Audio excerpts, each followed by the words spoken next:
You're listening to Bulletproof Radio with Dave Asprey. Today's cool fact of the day is that people who are fully paralyzed are now using brain implants with off-the-shelf tablet computers in order to send text messages and surf the internet, which is completely life-changing because before that, all you had was maybe a twitch of your eye or a movement of your tongue, the way Stephen Hawking did. This is game-changing because what's going to happen in 5 years when we can get that same signal from the surface of your scalp without having to stick electrodes inside your brain?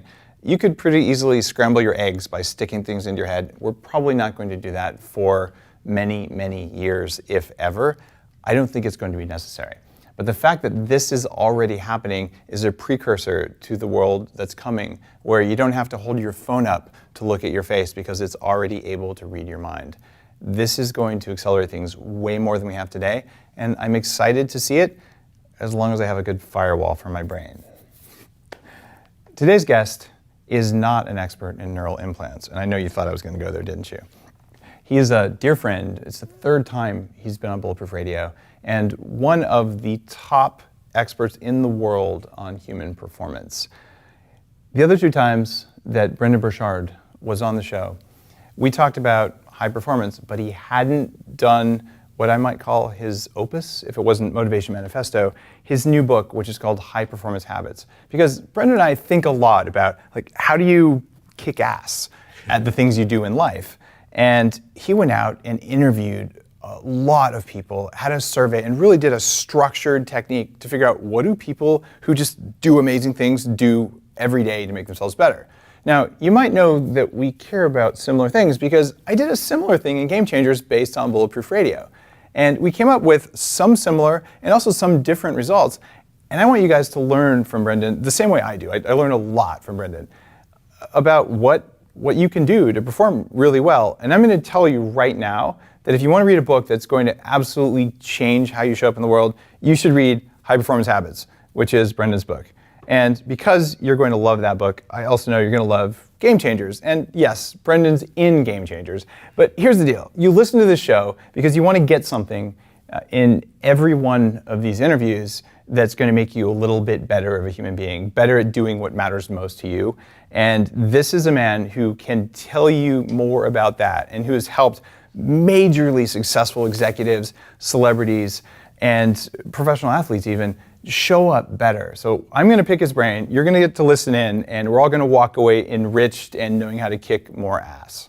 Love it. Welcome to the show, my friend. Thanks, man. What you're saying is we care about similar things, we write about similar things. Yeah. So I was like, yeah, but in Game Changers, you wrote about sex.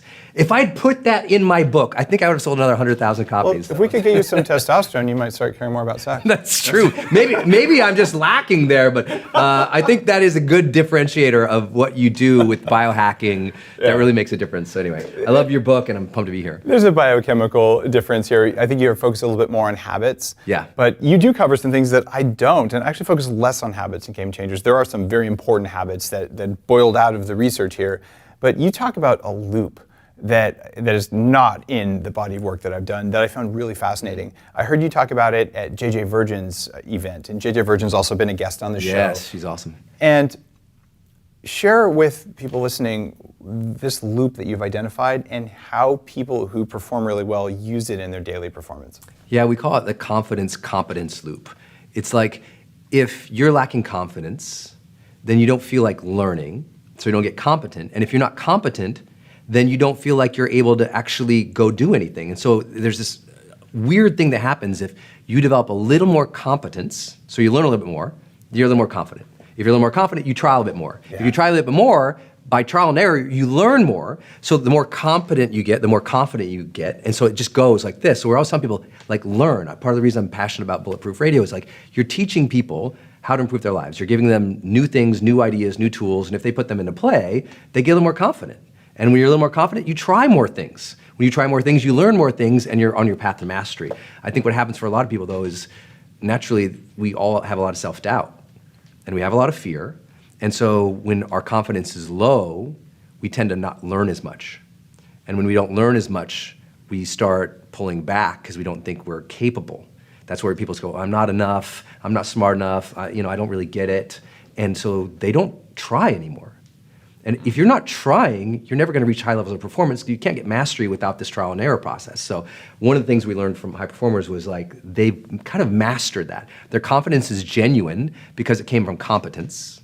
Okay. And their competence was also sort of accelerated because they had confidence going in. Like if I enter any situation, I'm like, I'm going to learn this. I'm going to figure this out. Like I believe in my ability to figure things out. When people say, Brendon, what's confidence? I go, confidence is really your belief in your ability to figure things out. And if I believe in my ability to figure things out, I'm going to try way more things and I'll advance faster. Isn't it kind of a chicken and egg thing, though? I mean, you're coaching some people at exceptional levels of performance, but you also have hundreds of thousands of people who've been through your training courses online. They've been to your events. I mean, I've been to your events. And you've got people from all walks of life.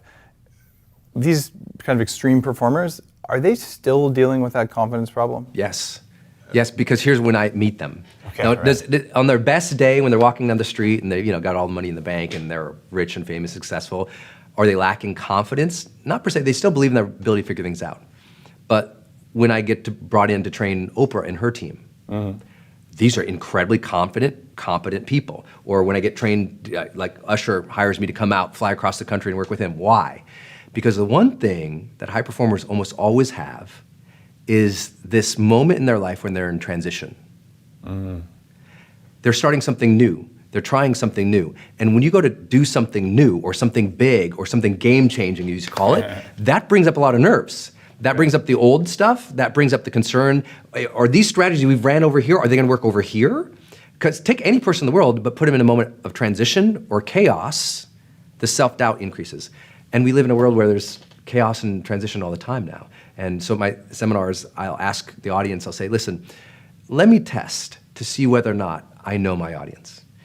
If you would say in the last 6 months, you're kind of in a state of transition in your life. Maybe you're changing jobs, or the kids are leaving the house, or you're going from paleo to keto, Like if you feel like in the last 6 months you're in a moment of transition, would you please stand up? My entire audience stands up. Wow. People who are in personal development, and I mean like really in it, like in self-improvement game, they can recognize they're always transitioning because they're transitioning between habits, between mindsets. They achieve goal 1, they climb mountain 1, but they're on to mountain number 2. I call it circle 1 and circle 2, right? In circle 1, we have confidence, we have competence, we got it figured out. We know the strategies, the habits, we know what made us successful. But as soon as you go to circle 2, wide open field of possibility, something you don't know, you're just like everyone else who walks into school your first day of high school going, how's this gonna go? Even if you're already successful. It doesn't mean that you don't have confidence, it's that you're not as confident. And the weird thing with high performers is if they feel not as confident, that affects their performance. Now, to the general public, it looks like they have an 8 out of 10 level of confidence, right? They're like amazing. But if I have 8 out of 10 confidence, everyone says, Brendon, God, he's amazing. He has 8 out of 10 confidence. What unbelievable. But if I gotta have 9 and I'm at 8, that brings up stuff. And that's a 50% change of that little 2 that you had left. So Yeah. it's a big shift. Yeah, and so I think what people underappreciate in our field, in personal development, high performance coaching, in anyone who's trying to help develop people, is they think that because a person has confidence in one context, of course they're gonna have confidence over here equally, and it's not true. Switch somebody out of context. I mean, take a person who's really confident, they're happy, they get divorced. Same person the next week, Completely rock your same world. job, Yeah. but they're rocked because their context changed. And my job in my career is often helping people manage that transition better. Like what habits matter now?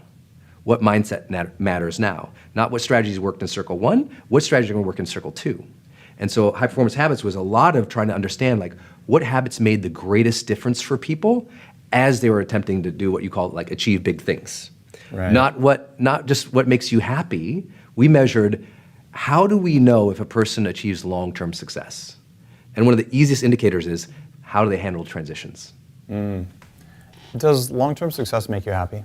Yes, if it's called high performance. Okay, what does that mean? High performance, the way we measure high performance, and we did the world's largest academic study, still ever done today.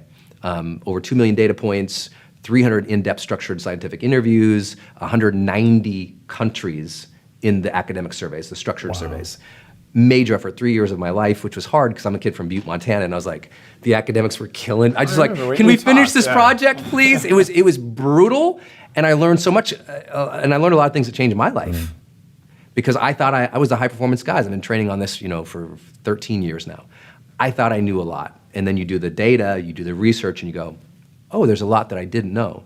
But one thing we found that I really love about high performers, you cannot, that's right. One thing I love that we learned about high performers, you can't become a high performer and achieve long-term success unless you also maintain positive well-being and relationships. Right. So most people think to achieve long-term success, I'm gonna have to compromise on my marriage, on my family time, I'm gonna have to compromise on my health, and they really think that it has to be that way. They're like, I'm gonna have to throw out my work-life balance completely, I'm gonna have to destroy my life to climb this ladder, and we found out that's not true. You can't maintain success over the long term if your body's wrecked, if everyone around you hates you. Like it literally is impossible. Could it happen for 1 out of 1,000,000 people? Maybe, but they're miserable, which is like, who wants that? Gary Vee's been on Bulletproof Radio. Yeah. And he's famous for saying, eat whatever ramen or something for 18 months and then eat caviar for the rest of your life sort of thing. And there's sort of this lean in Sheryl Sandberg, you gotta just like kill it and that you focus on that. But it seems like they're talking about doing it for a brief period of time. Yeah. Is that what the people you talked to, is that how they got started? Or did they somehow manage to achieve this balance where even as they were getting started, they had support from their community, they had the relationships in their lives? They evolved into that. Okay. I think a lot of people like circle one or level one is hustle, eat ramen, grind, hate your life, turn off everybody else, get rid of everybody in your life. And then maybe you achieve something, but then you're lonely at the top. Yeah, you're unhappy. Like Brian Tracy always says, like, if you're lonely at the top, you did it wrong. Right. And so you have two choices here. Are you going to grind it out and hustle out in a way you compromise your health, your well-being, and your overall life to have some external measure of success, that you bought this thing, did this thing, or achieved that thing? Or are you gonna really appreciate life and feel life and have a sense of fulfillment as you strive? I always tell people, I'm like, you can totally strive satisfied. Right. What I tell people most of the time when they're high performers or want to be one, I say, look, achievement isn't really your problem. Hard work is not your problem. Like effort isn't your problem. Achievement's not the problem. Alignment is the problem. Most people's lives aren't aligned. Like their efforts, what they say, what they do, they're lacking a sense of congruence in self. And in all the projects that they're doing, it's so unaligned, it doesn't know. I always tell people like, hey, if the universe isn't giving you what you want, perhaps it's just because based on all your distractions, it's simply unclear what you're asking for, dude. It's like if you're doing everything, the universe is like, I don't get what you want. And so you're out of alignment. A lot of those folks who you mentioned will say, just focus on this one thing, grind, grind, grind, grind, grind. But I also, I'm the kid who had a car accident when he was 19. Mm-hmm. And I didn't like my life before. I had the accident and got the gift at 19 of what I call mortality motivation. And I feel like if you have reverence for life, if you really appreciate life, you are not a hustler, you're not a grinder, you're not a, get rid of everybody else in your life. You're like, I actually want to have a high quality of life in every little area that I can, because tomorrow's not guaranteed, neither is next week or next month. I lost my dad when I was 32, Dad was 69. He got acute myeloid leukemia and went in the hospital one day, it happened to be Mother's Day, and his back hurt. And when he went in and got tested, they said, that's weird, your spleen is enlarged. Ran a bunch of tests, found out he had AML, leukemia, and they gave him 7 days. Whoa. The week before he's golfing, the week before he's playing bowling, he's, been a great father, and it's like, what if you get that 7-day diagnosis? Are you gonna be like, I'm glad I spent 10 years gritting it out, and what do you have to show for it, bank account? Because that's not gonna show up at your deathbed, because when my pops, he was a Marine, so he made it 59 days. They gave him 7, but you can't tell a Marine when he's gonna die. You know what I mean? That's the last person you can tell when you're gonna die. So he made it 59 days, not 7. Mm-hmm. And at 59 days, we were there. He had a sense of peace. going into the last moments and days of his life that like made it better for us too, because we're wrecked that we're losing this man who was such a great father. But it's like he was good with it. Now, if he had done nothing but grind for 10 years at the cost of his relationships, he'd have no one at that bedside. Right. And I think that what people have to do if you want to become high performing, and this is not my opinion, this is the ironclad, no questions asked data points from the world's most successful people. This is the best study that's ever been done on high performers worldwide with the most data points. There is no question that they were able to, in their achievement of long-term success, they achieved positive relationships and positive well-being. It doesn't mean that were there times they compromised. It doesn't mean, one time they got sick, or one time, they wrecked a marriage, or one time they did this. But over the arc of what they were able to do, the reason they outperformed everybody else is because more often than not, they had a positive support network that they personally created. They intentionally created. They didn't luck out with the community. They built the community. They didn't they out sort of stamina'd, if that's a word. They had more stamina than other people because they took care of themselves. High performers are 46% more likely to work out 5 days a week than underperformers. If it was 12%, that'd be earth-shattering. It's 46% more likely. Now, some of those people that work out is 45-minute walk. Other people, it's like 20-minute hit session or whatever. But the point is, they're more actively and intentionally taking care of their personal health and their relationships. And that's what gives them a sense of fulfillment, too. Because high performers are statistically happier than underperformers. And that was an interesting thing that I found in Game Changers as well. The people who hit that level and stayed there, and usually to get on Bulletproof Radio, you've done something for a while in order to become the best in your field. They're generally happy. Like they've somehow learned how to do that. And it's that happiness that gives them the power to keep performing well. Because miserable people, you can make a lot of money or something, but you're going to hate your life and you probably won't perform very well. Yeah. So there are rich, unhappy people who probably don't make the bar. That's right. What do you do when you meet a rich, unhappy person like that? What do you tell them first? It's usually checking the alignment of their life. But it's also, listen, the first habit is seek clarity. And it's our job to always be seeking clarity and asking, who am I? Who do I want to be? What skills do I need to develop? What contributions do I want to make that align with my creativity and align with my fulfillment? And it's just a lack of clarity. A lot of people achieve the wrong thing. Yeah. A lot of people climb the wrong mountain. They lean the ladder against the wrong building. Like, they're high achieving, but they're high achieving towards something that really doesn't fulfill them. Right. And so when I meet somebody who's, a jerk or super wealthy and has no friends or doesn't have time for friends, it's because they've never appreciated friends. It's because they've never set an intention to say, I want to be happy in my relationships. And so we make little goals sometimes. It's like, you know what I need you to do? I need you to go hang out with friends twice a month, dude. You're freaking yourself out and you're freaking your family out because you stopped being human. Humans need a social dynamic that's fun and spontaneous and real and authentic. And I meet a lot of these super successful people who have nothing but yes men around them, who have nothing but agencies supporting them, doing this and that. And they lack dudes, they lack friendships, they lack the gals to go out to lunch with. And it's like, let's get you enjoying life a little bit. It doesn't have to be, I don't need to change you. A lot of people go, and change their career, or when I get brought in, usually in a conflict situation, they need a major change in their life. Yeah, a lot of people need real friendships. A lot of people need to get to the gym once in a while. And those things start propping up my ability to be more productive. I'm way more productive when I'm happy. So is there a competence loop for people like that around building friendships, building a community around them, so that they probably don't know how to do it, or maybe they just didn't care, but do they have to go out and then do it and fail and then become more confident and do that? Yeah. So they actually apply that rule even to building their community? Yes, like people see me on stages, and on my Instagram, they'll see I'm talking to 20,000 people in arenas, right? This year I spoke to 58,471 people on stages live, right? So I sound like this right now for those who are like, does he sound sick? It's like my voice is just so compromised. But I share that because I sucked on stages. I was a terrible speaker. That's hard to believe, because I've seen you at your events, other events. You rock it, seriously. No, yeah, but I sucked. I that. threw up on the way to my first speech. Threw up in an alleyway behind the building of the first speech I ever got paid for, $300.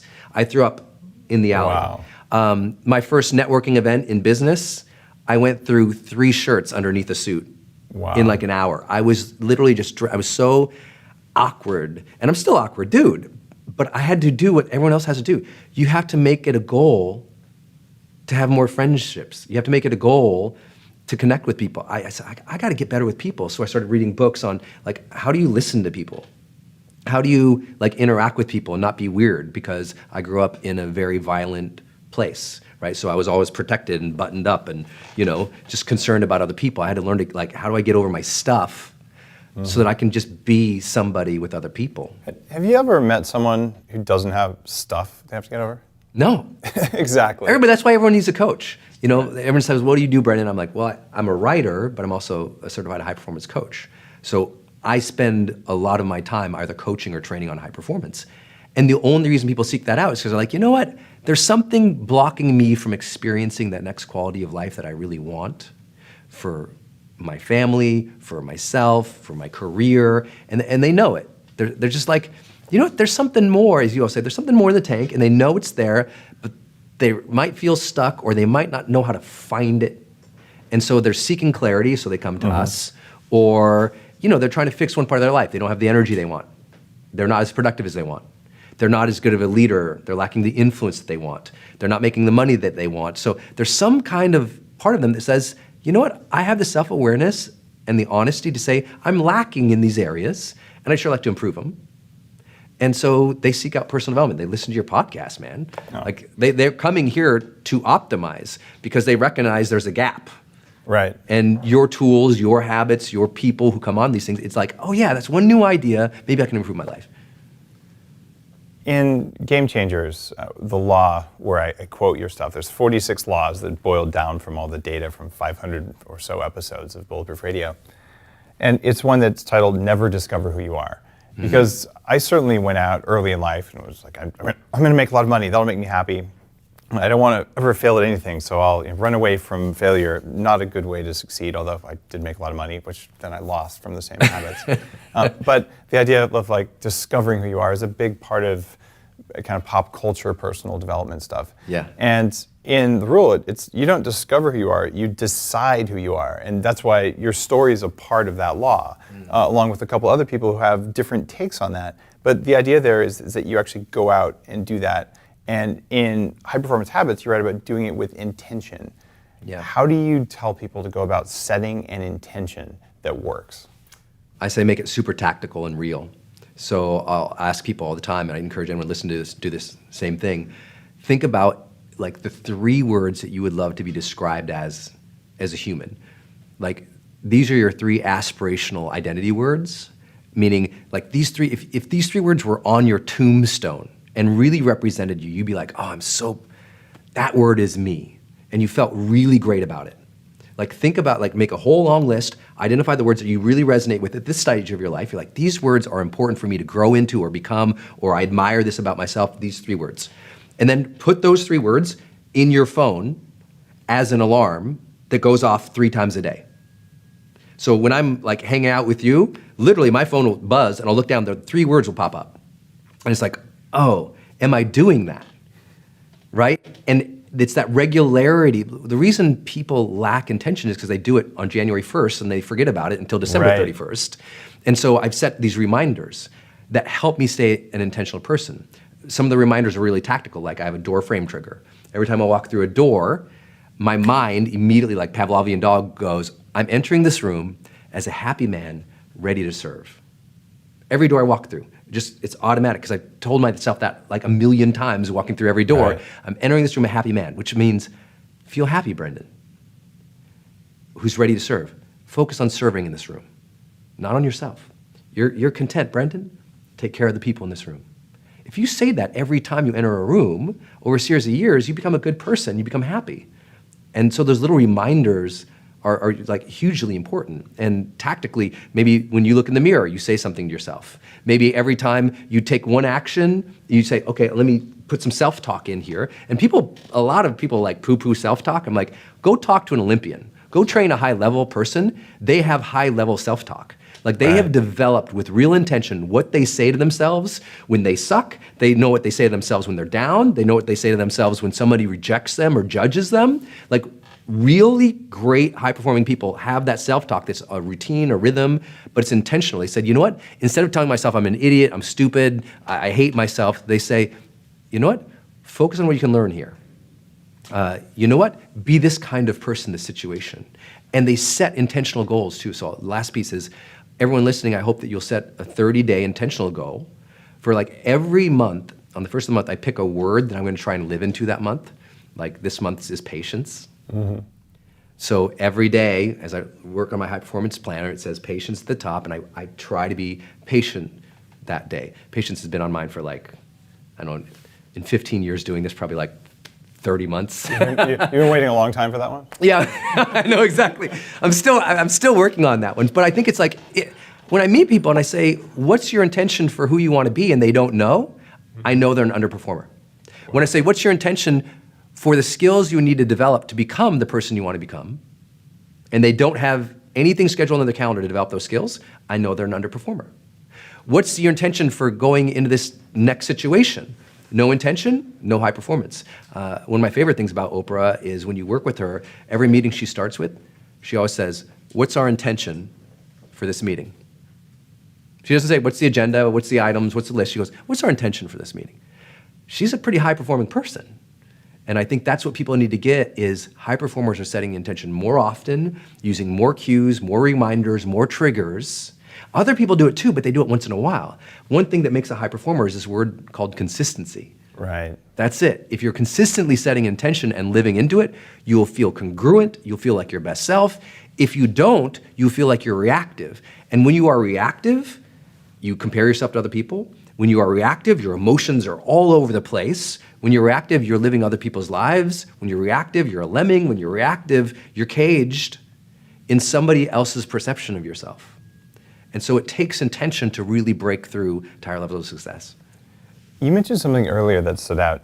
You talked about what Olympians and really high performers do when they're rejected. And a new study just came out that I found really fascinating. They created a sense of rejection in a university lab setting when they had people on fMRIs. They're actually scanning their brains. And what they found was that when people feel the pain of rejection, that the amount of physical violence that they want to inflict on others and the pleasure they get from that increases dramatically. It's terrifying. It's terrifying. And the reason that that happens is that the voice in their head when they felt rejection wasn't one of intention, the way you're describing. Yeah. The people who actually knew how to manage that didn't actually take on the pain, and then they don't have a desire to actually harm other people. This is kind of a creepy experiment because they could play a really uncomfortable sound at certain volumes, and the more rejected they felt, the more they'd push, hammer that they'd hammer the people, and then the more their dopamine levels and their pleasure signals went up. And it's not that they're bad people, it's that this is the human condition unless you have that intention built in. And no one actually feels good after they cause harm to another person. They might feel good while they're doing it, but later it's like, I'm kind of a bad person, aren't I? And they go through that thing. So there's great value in doing that because it actually makes you less of an asshole. Yes, and let me make people feel even worse about themselves then. And let me throw a little rejection on people, is that if you feel hurt or surprised or taken aback or you're knocked off your A game because of someone else's judgment or rejection, that's a failure of this thing we call anticipation. Mm-hmm. If you don't anticipate that, of course, you doing anything in the world is going to draw some judgment of some people, and you're knocked off and you're surprised. You wrote a book and you're surprised you got a 1-star review on Amazon? Are you a child? Like, I go, listen, after high school, you are not allowed to be surprised by judgment anymore. If you're still surprised in your 30s by judgment of other people, you haven't learned this thing called human behavior. Right. If you're 40 and 50 and still getting knocked off your A game when someone calls you a jerk or says you're stupid or says something else, I'm like, please get therapy. And I don't mean that in a sort of like flippant way. Uh-huh.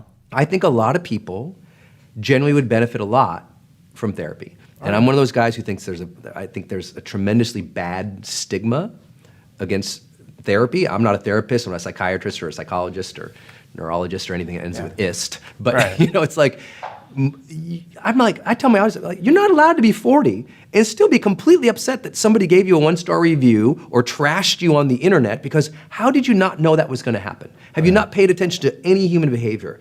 So you have to learn to drive value and feel value and worth in yourself and your own activities, and realize that when you ask for things, that bad people might come out and say bad things, but good people will too. I coached a woman, she was an Olympic sprinter. And really cool story. She had won a couple world championships, but never a gold.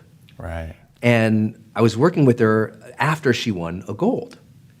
And I said, what happened? You had these years, 2 Olympics, where you didn't medal. And then you did. What changed? She says, Brendon, I finally decided to start asking and telling people that I wanted a gold medal. Oh, wow. I'd never verbalized it. I'd never asked for it. I'd never pushed for it.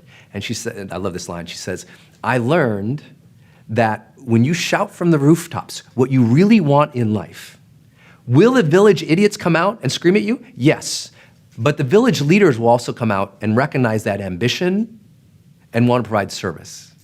So you'll attract both the people who will judge and be rude, but you'll also attract people who go, hey, let me open that door for you. Hey, I know this person. Can I connect that?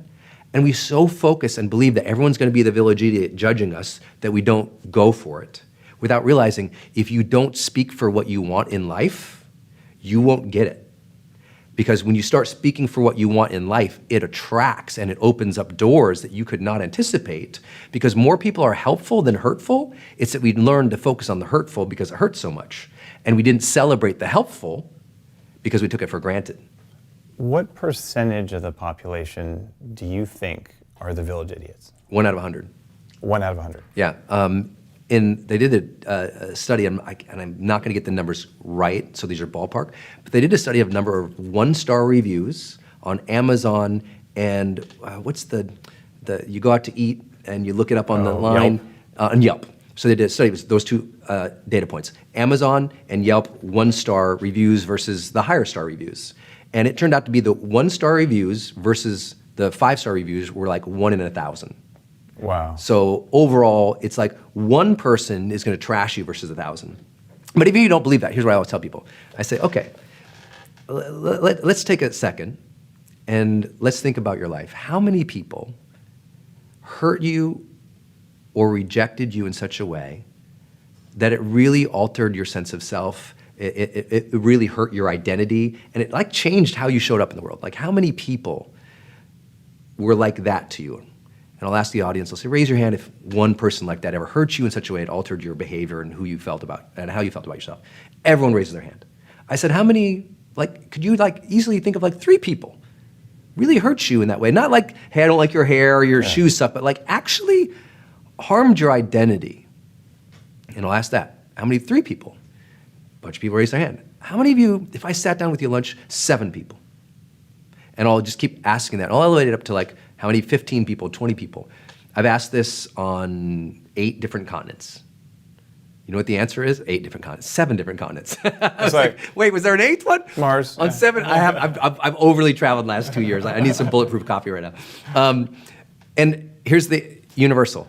It's about 5 to 7 people in your past, and this is worldwide, about 5 to 7 people in your past hurt your identity in such a way that it really impacted how you feel about yourself and the direction of your life or behavior. So why does that matter? Then I ask, okay, I say, I know enough kind of downer questions, y'all.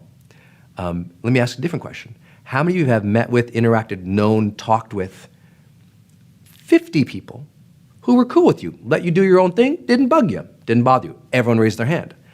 How many of you have met with, known, interact with, worked with, went to school with 100 people? Everyone raised their hand. Go all the way up to 1,000 people. Most adults have met 1,000 people who were fine and cool with them, didn't bother them, didn't judge them, didn't crap talk them. Yep. And I say, so here's the deal. If you're still driving your life based on fear of rejection or judgment, you're aiming at these maybe 5 to 7 people, maybe 10 people, even let's double it, 20 horrible people. You're guiding your life based off of trying to drive down the road to avoid these potholes of these 20 people. And that's directing, you're gonna run off the road. what you have to realize is most people were great. And if you really thought about it, if you had 1,000 people who supported you, believed in you, didn't bother you, didn't mind what you were doing, let you do your own thing, those 1,000 people, if they're the wind against your back, you could storm these 10 idiots. Yeah. So it's like the math, guys, the math. Rejection doesn't happen that often. We think it happens way more than it does because it's painful. But once you can anticipate, like, okay, it's going to happen, but not the majority. The majority to be fine with me, you're more confident.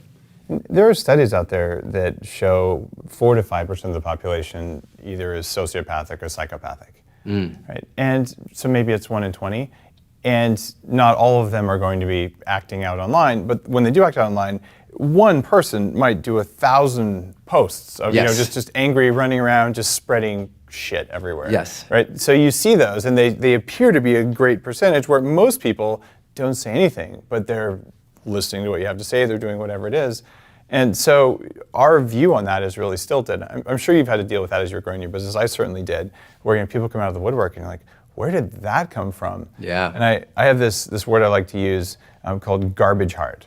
And I actually think we're all wired, probably even the sociopaths and psychopaths, although I don't really know, I haven't studied them that well, that we're all wired to actually be kind to each other. Like, it's a basic human thing. No question. But when you have a bunch of garbage around you, because other people were mean to you, usually when you were a kid, so now you're all defended, now you feel like you have to act like a jerk and put people down and all that stuff to make up for whatever bad stuff happened to you from your parents or whatever. It doesn't really matter. Some old traumas, you build up this garbage around you, and if you clean off the garbage, all of a sudden you're like, oh, it's actually less painful to me to be nice to other people. Yes. Maybe I'll quit being a troll. Yes. But in the meantime, the data shows that those people who are skeptics actually have a much higher incidence of overall mortality. Like, they die of all causes more quickly. Right. So you and I can relax that Yeah. if they don't clear the garbage, hey, they get what's coming to them, and we don't have to do it, right?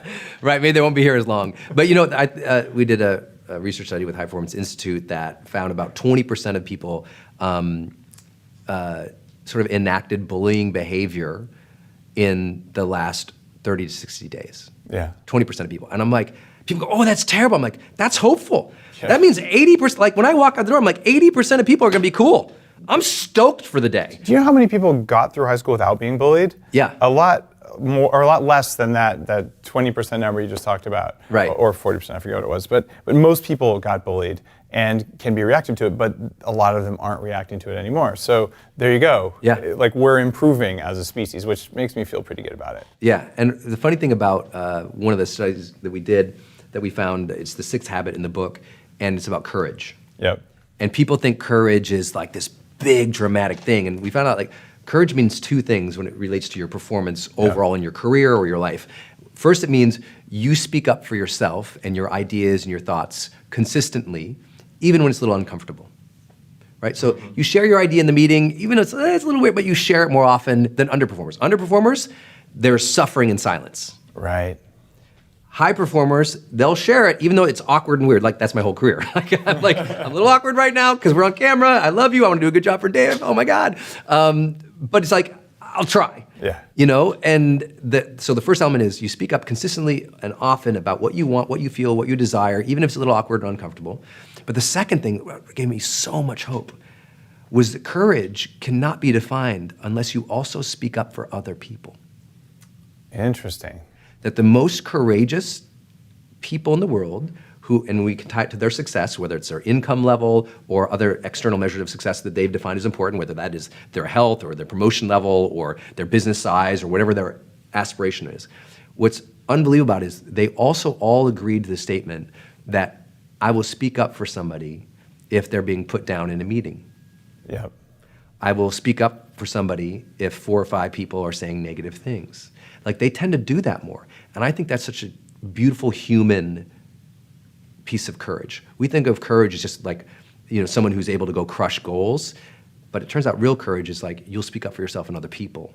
And that gives me a lot of hope. And it's a simple thing. And so I tell people, I go, here's the test. Do the people around you, your spouse, your family, your friends, your team, do they really know what you want? Do they really know what you're thinking? Have you actually shared where you're at now at this stage of your life? And if you haven't, I hope you'll read High Performance Habits, I hope you'll kind of get a sense that like, oh, that's actually important for me to share, because that's actually tied to my productivity. It's actually tied to my income, and it's actually tied to my happiness. Like, we can correlate all those things based on that simple question. So I encourage anyone listening is like, have that talk with your spouse and let them know where you're at and what you want. Have that talk with the boss, even though it's uncomfortable and awkward and weird, because that's real courage, and you don't want to die going, I was too scared to talk to that person and ask for what I wanted. It's powerful advice, and it's one of the reasons that I asked you after you read Game Changers to come up with a 47th, a secret law, and actually to write that law. And I'm going to be giving that away to people just on social media who send a picture of themselves with a book or their Amazon code or whatever. Just DM it to me. And I'm going to send you Brendon's secret law because, like I said at the beginning of the show, we're actually friends. We get to hang out, we have dinner together, and it's always fun. And I've never eaten anything but sushi with you. Do you know that? It's a fair point. We always do have sushi. I don't know why. I just attract sushi into the world because when I sat down and I opened my Brendon planner and I said, "What do you want in your life? What's your monthly value?" I wrote sushi there, and it just keeps coming into my life, man. I mean, your stuff works. No. But I do want to tap into that because you've spent so much time studying this stuff that I wanted your take on if I didn't hit one of these things as a fount of knowledge because of what you've done in your body of research on high performance habits. Like, there's got to be some stuff missing. And we need to dial in the single most important thing that you would have put in this book and offer that to people as well. Because having read High Performance Habits, it's a worthy work. And so much of medicine, even business, it's all about fixing what's broken. So most of what we've done in neurology, hey, that person has seizures. My mom had epilepsy. She had brain surgery for it. She's been on drugs for a long time. Seizures really matter, and fixing that is important. However, we put 99% of our medical resources towards fixing those problems instead of saying, this is an average brain. How do we make it not average? Yes. In fact, one of the laws in Game Changers is average is the enemy.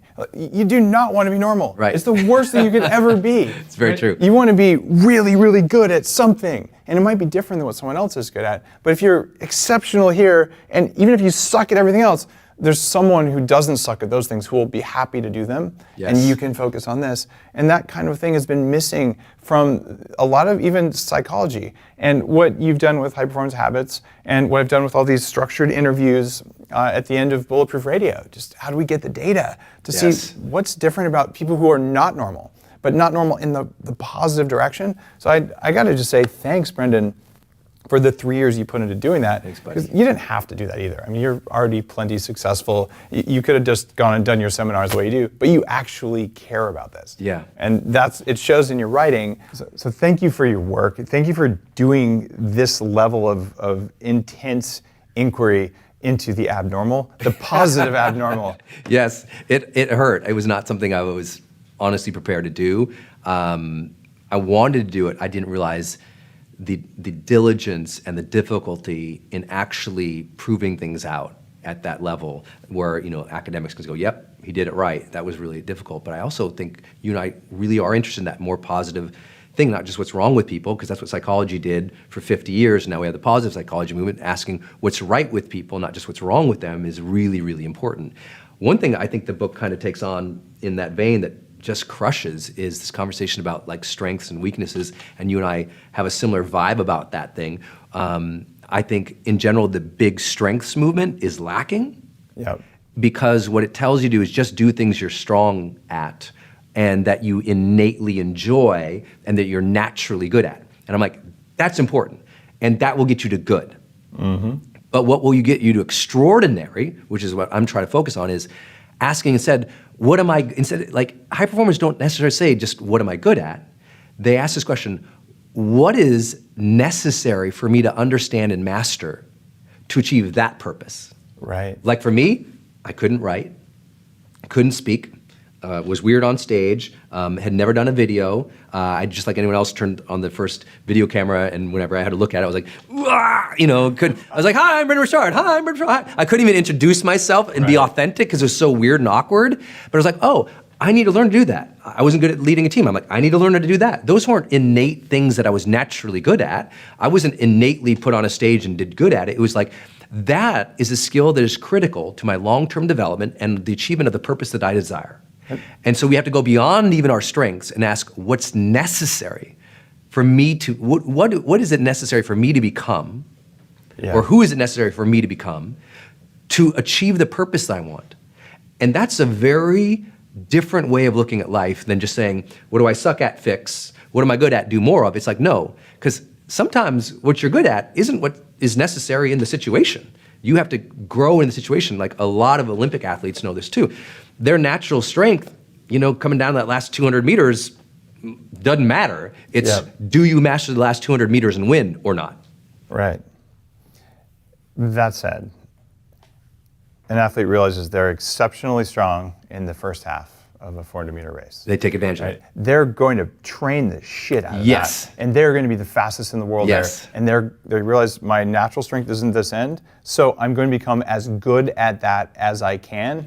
But knowing full well that an ounce of energy put into that last 200 meters will not provide the return on investment of becoming truly awesome at the beginning. And it's that allocation of resources.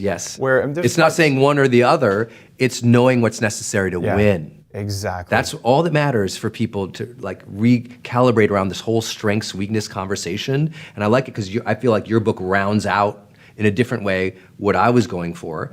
But it's that holistic conversation. It's like the question is, if you're trying to win at this, what is it necessary for you to become or master to do it? And obviously, always start with your strengths. Always develop your strengths. But listen, you can build the greatest ship in the world, but if there's a hole in it, that thing's sinking. So we need to know where our holes are and get better at it. But I think that's the whole reason you became like Dave, is because you were like, you know what? I want to be able to inspire people in this way. So I'm going to, change my physical body. I'm going to learn to master these, all these different supplements. I'm going to learn how to optimize myself, was not just to fix a problem always, not just to do it because you were naturally good at it, because you're like, that's what's required to have a good life, man.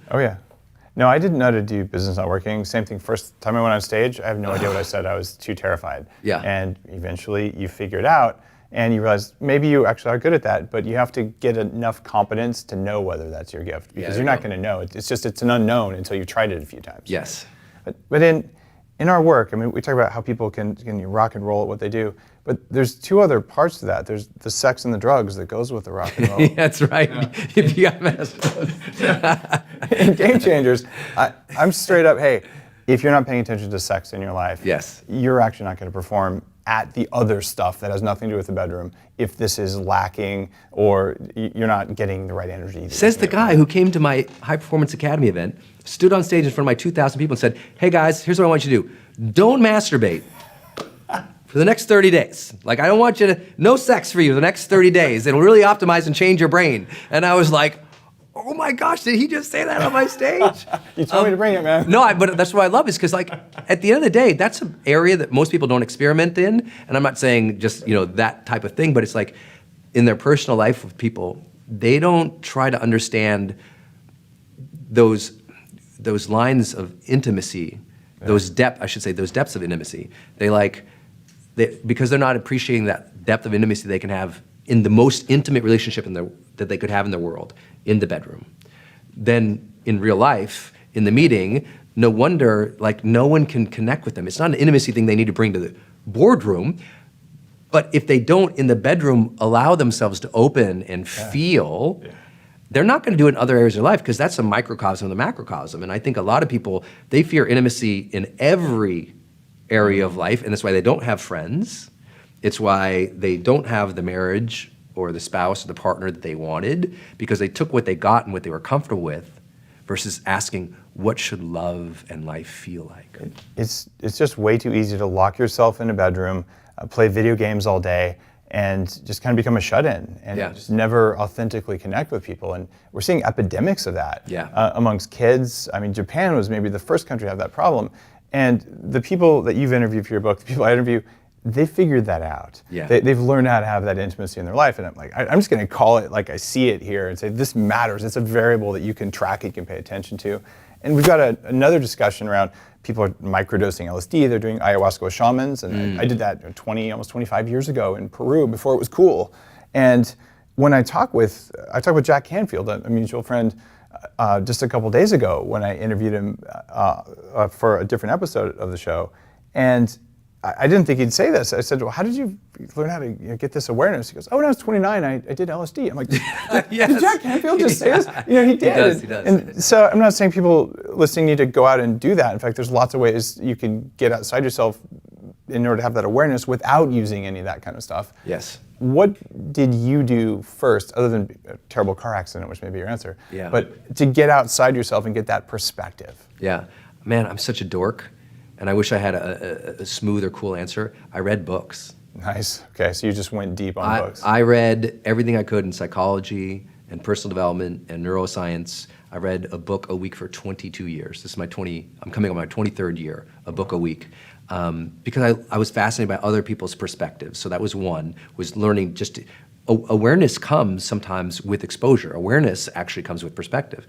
The second thing I did was meditation. So I do the release meditation technique. People can type it in YouTube, release meditation technique, where I release the tension in my body and release the thoughts in my mind with a mantra. And that is 20 minutes a day for 14 years, I think. Wow. Okay. 20 minutes total a day. And that's been huge for me. And then the funny answer is, I'm very clean in my life. I eat clean, I drink clean, I take care of myself, trying to create a clean ecosystem. And because of that, anything that I take is mind altering. Like if I take, a Terapack of Bulletproof coffee, I am going to lift this building up and hurl it back to Vancouver. Like it's just gonna. It's like if you cut my arm off and give me 2 Advil, it will grow back. Because I'm so. For me, everything is mind altering. Like take me to dinner, give me 3 glasses of wine. It's a party. Right. I mean, the roof is getting torn off. So I think part of the mind altering is easy for me to achieve because I'm not like dirty inside. If that makes sense. It's like I think a lot of people, they can't achieve a clean awareness. Right. So they have to do something that's totally disruptive, or they haven't done the work. I was blessed now twice to be with the Dalai Lama. And I mean, it's real. He comes in a room, there is a spiritual shift in the room because he's so happy, but he also meditates 4 to 5 hours a day. Yeah. He prays hours a day. He's thinking all day of service. Like that's a different mindset thing that gives him access to a higher level of consciousness. Because the lowest level of consciousness is usually self and survival. Yep. And the highest level of consciousness comes from asking the harder questions about the meaning of life and about service to other people.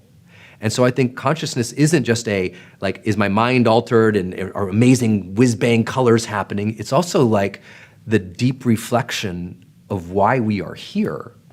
And sometimes that gate opens for people with a drug. And some people it opens after years or trauma or difficulties. And I'm just that guy who always goes, man, whatever floats your boat and gets you into a place where you're happy in your life, try to do that well. Beautiful. Brendon, I'm not going to ask you that final question that I've asked most people, A, because I've already asked you in the other 2 interviews you've done, and B, because you're writing another law for Game Changers. Yes. And people who would like to get that, DM me on Instagram, dave.asprey, a picture of yourself with the book, your Amazon code, whatever. Just show me that you've got the book, and I will send you a link to get the law, the secret law that no one else has, that Brendon is putting together for us. That will tell you why your career doesn't progress as fast as you want. That will tell you why sometimes that connection with your spouse, your partner isn't there. That will tell you why so many days you have a little bit of lack of focus, so you become lost or moody throughout the day. That's one law that I'm going to give to your audience, and that's what it's going to give them. So I hope they'll DM the picture of Game Changers to you, because I actually want them to have that. And by the way, if you wanted to DM a picture of yourself with High Performance Habits, Brendon's book, show me that you read the book. I'll send you the law too, with your permission. Nice, yeah, do it. Yeah, I'm telling you, Brendon's book is worth reading. High Performance Habits. It is a profoundly good read. It is not 100% overlap with Game Changers. We have different ways of thinking, different words. You will pick up really good stuff from both books. I learned from High Performance Habits, worth reading. And Brendon, just again, man, your work rocks the world, and I appreciate you. Thank you, brother. I love having you here. If you like this episode, you know what to do. Read these books.